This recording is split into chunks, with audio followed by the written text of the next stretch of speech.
প্রথম পাতেই কিন্তু দিয়েছে স্যালাড, আর এখানে ভেজিটেবল চপ দিয়েছে, তার সাথে কিন্তু সস। আর ভেজিটেবল চপ খেতে কিন্তু আমার বেশ ভালো লাগে। তোমাদের কাদের কাদের ভালো লাগে অবশ্যই কিন্তু কমেন্টে জানাও। তারপর কিন্তু দিয়ে দিয়েছে এখানে ফ্রাইড রাইস, আর তার সাথে দিয়েছে কিন্তু পনির কাবরি ছোলা।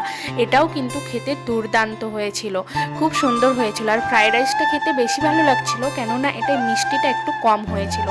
অন্য সব কি হয়, মিষ্টিটা একটু বেশি দিয়ে দেয় আর খেতে কিন্তু অতটাও ভালো লাগে না, কিন্তু এইখানে কিন্তু মিষ্টিটা অনেকটাই কম দিয়েছিল। তারপর কিন্তু এখানে দিয়ে দিল সাদা ভাত, আর তার সাথে ছিল কিন্তু এখানে এঁচোড় চিংড়ি। এখন কিন্তু সবে সবে এঁচোড়টা নতুন হয়েছে, তো যাই হোক এটাও কিন্তু খেতে খুবই ভালো হয়েছিল এঁচোড় চিংড়ি।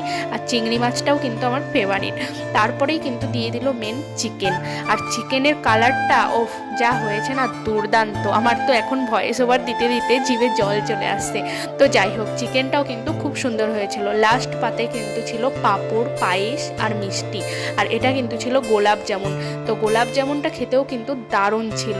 আর লাস্ট পাতে যা থাকে হজমোলা। তারপর বাড়ি চলে এসেছি।